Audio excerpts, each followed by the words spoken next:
Hello, my name is Makayla and I'm a sophomore at Arkansas State. My story is a long time coming, so we just dive right in. Growing up, I didn't have the best home life. I was surrounded by drugs, alcohol, and it was just a bad environment. I didn't grow up in the church. The only times I went to church was when I stayed with my grandma or my dad. When I was 10 years old, my dad got custody of me. I was in his car on the way to his house for a weekend visitation when he told me I'd be coming over with him. In that moment, it felt like my world was crashing. The life that I knew was completely being ripped out from under me. That Monday, I started school at Richfield. At Richfield, you're taught the Bible daily. I mean, it's even in the math and science books. Coming from the life I knew to the one I was in, I was shell-shocked. All I knew at the time was that if there was a God, I hated him. However, everyone was saved and baptized, so I got baptized. I was baptized in the Catholic Church, and I was not a believer at the time. Fast forward a few years to the 8th grade, I was in a really bad place mentally, but we got this new basketball coach, Kevin Frisbee. One day, Coach Frisbee asked me to stay a few minutes after class. He walked up to me with a blank sheet of paper that had a little black dot in the middle. He asked me what I noticed about the paper, and I said the black dot. He responded with something along the lines of how I only noticed the black dot and not all the white space surrounding it. It really stuck with me. Coach Frisbee, throughout the course of the next few years, poured into me and the other girls on the basketball team. He didn't know it, but he was opening my heart up. Coach Frisbee was always someone I could turn to and feel heard, and there was no judgment. He just genuinely cared and wanted to be there. My hate for the Lord was dwindling. I saw how happy Coach Frisbee always seemed to be, and I wanted that. I, however, never really took any steps to get that. I did start to pray, but really only consistently when I was at the end of my road and had nowhere else to turn to. In 2015, my grandma died of an overdose. I closed myself off after that, and when the weight seemed unbearable, I would pray. In 2016, my mother went to prison. I again closed myself off and only prayed knowing my heart was aching beyond measure. In 2018, I was in a really rough place mentally, and I didn't think that life was really worth all of the pain and trauma I had consistently experienced. However, God knew my story wasn't over, and honestly, He's the only explanation for how I stand before you today.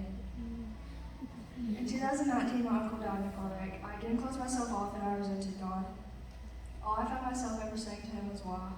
Why is this life so hard? Why do I have to carry all this pain? Why do you still have me here? In 2020, my aunt was murdered. I screamed at God. I hated Him. Again, it was just the constant lies. I've known for a while who God is. It was drilled into me for years.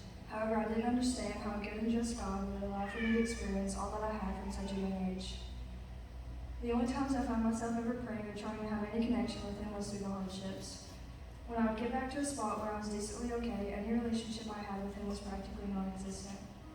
At home, we didn't really talk about God. It was just an expectation to be at church every Sunday and to go to youth group when I was in classes. I was just assumed to be saved because I was in a Christian school and I was at church every Sunday.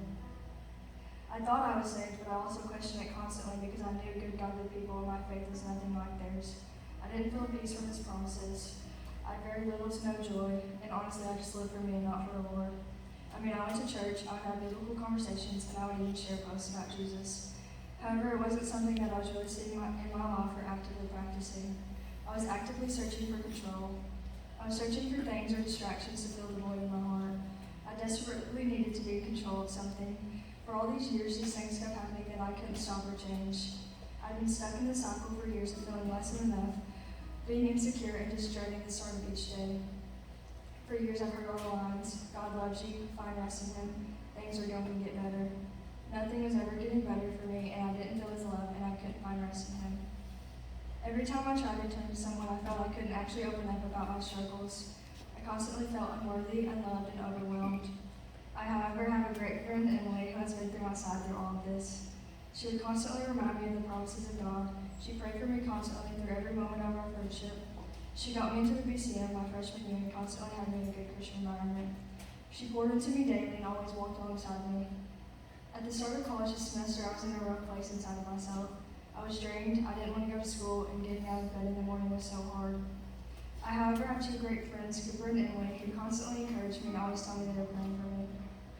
One night we were all hanging out, and Cooper asked us to come to JT with them.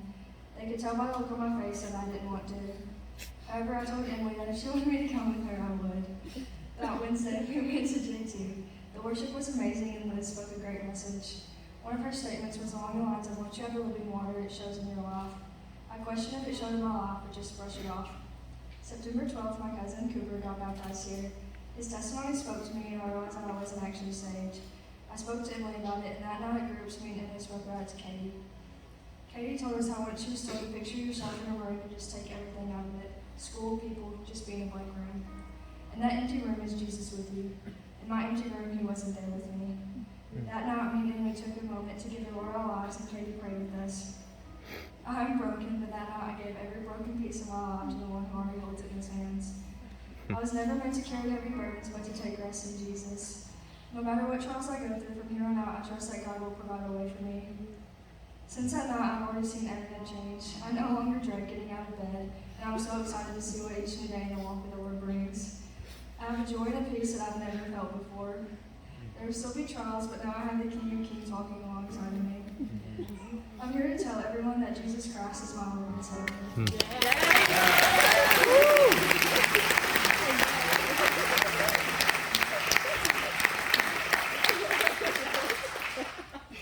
Don't do that yet. What a great day. Great day. How cool is it getting baptized some days when best friends too? That's cool. Okay, it's been awesome to literally watch you grow up over the last few years, and I'm just so excited about what God's doing in your life, what He's going to continue to do in your life, and it's yeah, screw this. Show us how to do this. We're new. It's an honor to baptize you, my sister Makayla, and the Father, the Son, and the Holy Spirit.